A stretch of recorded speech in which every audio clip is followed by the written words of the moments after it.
శంకరాచార్య గారిని ప్రసంగించవలసిందిగా కోరుతున్నాం.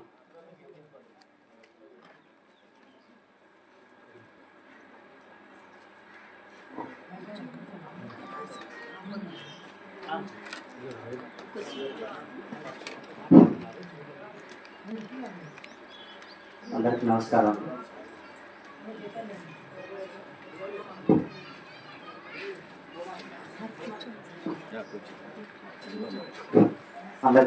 అండి. సభాధ్యక్షుడు నారాయణరావు గారికి ప్రత్యేక అభినందనలు.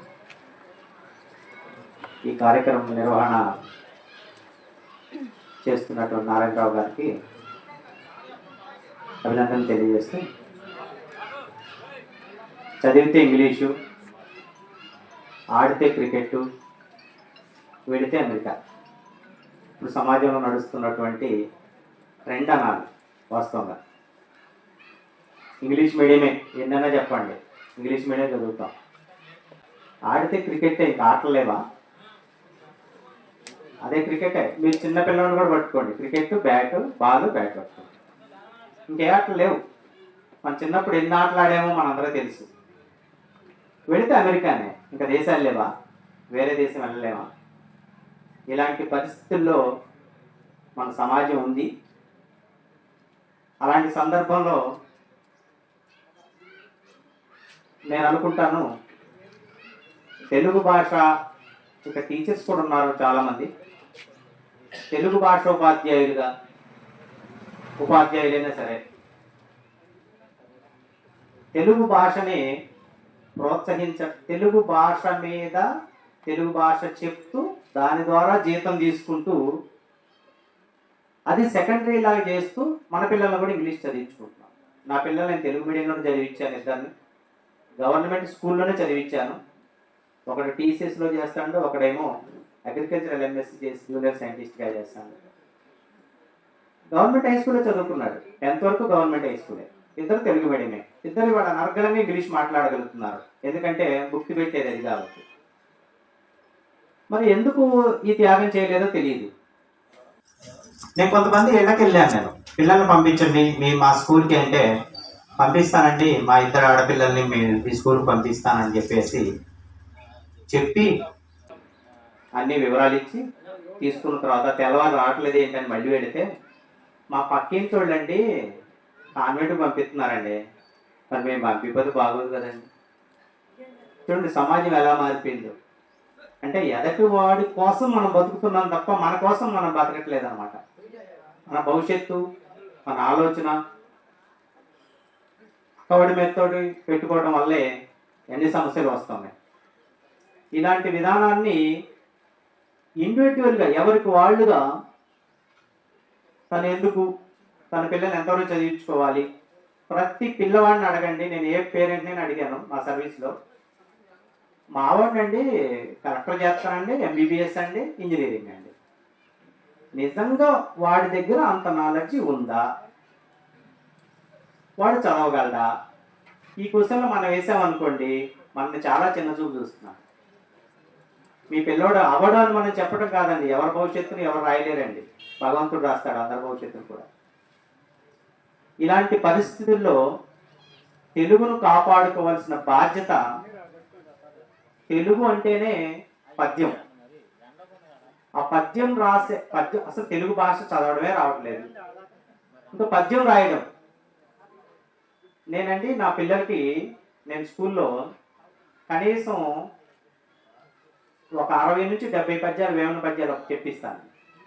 అదొక కాన్సెప్ట్గా పెట్టుకున్నాను, నాకు నేనుగా పెట్టుకున్నాను. ఎందుకంటే తెలుగు భాష కోసం, తెలుగు భాష ఉపాధ్యాయులుగా మనం జీతం తీసుకుంటున్నాం కాబట్టి తెలుగు భాష మనం ఎంతో కొంత పాటుపడాలి. ఇంగ్లీష్ వద్దని నేను అనను. మన కాళోజీ నారాయణరావు గారు అంటారు, అన్య భాషలు తెలిసి ఆంగ్లంబు సకిలించడి ఓ ఆంధ్రుడా సావెందుకురా అంటాడు. అంటే మనకు అన్ని భాషలు వచ్చు, తెలుగు మాట్లాడాలి. ఇలాంటి ఆలోచన విధానం సమాజంలో నుంచి రావాలి.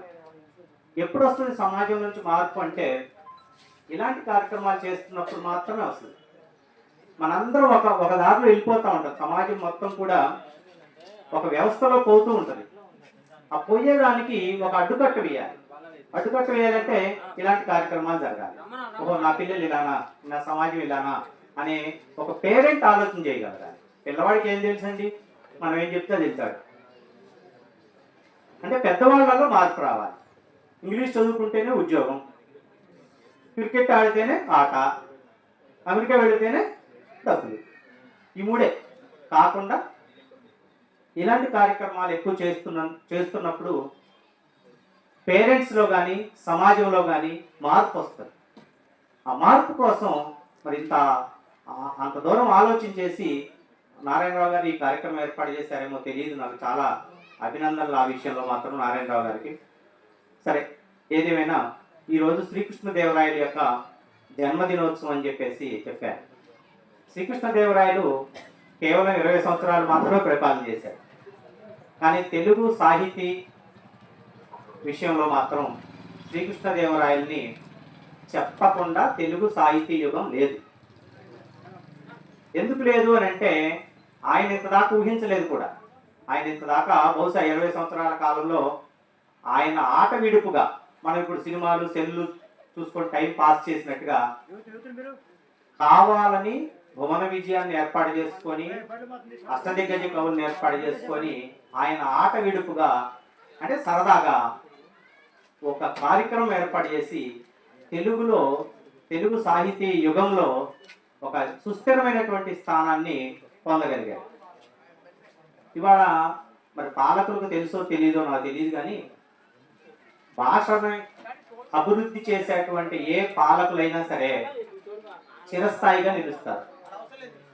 ఇవాళ ఆ పాలకుల్లో అది లేదు. ఎంతవరకు కూడా ఓటు రాజకీయాలు అయిపోయినాయి. అన్ని పార్టీలు, నేను ఎవరిని విమర్శించట్లేదండి, అన్ని పార్టీలు కూడా ఓటు రాజకీయాలతో రావడం వల్ల ఇవాళ తెలుగు భాషకి ఈ దుస్థితి ఏర్పడింది. పాలకుల్లో మార్పు వచ్చిన రోజు భాషలో కూడా అభివృద్ధి చెందింది. అందుకని నాకు అనిపించింది అట్లా తెలుగు సాహితీ యుగంలో శ్రీకృష్ణదేవరాయలు జన్మదినోత్సవాన్ని ఈరోజు ఇలా ఘనంగా చేయటం అనేది చాలా అభినందనటువంటి విషయం. ప్రత్యేక అభినందనలు తెలియజేస్తూ ఈ అవకాశం ఇచ్చినటువంటి నారాయణరావుకి ధన్యవాదాలు తెలుపుతున్నాను.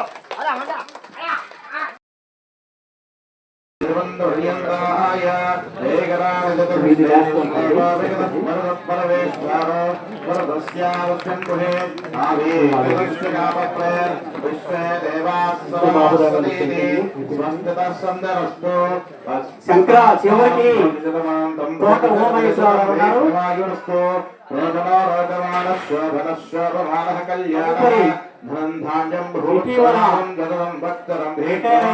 మిత్రులు కొమ్మెర వాస్తవులు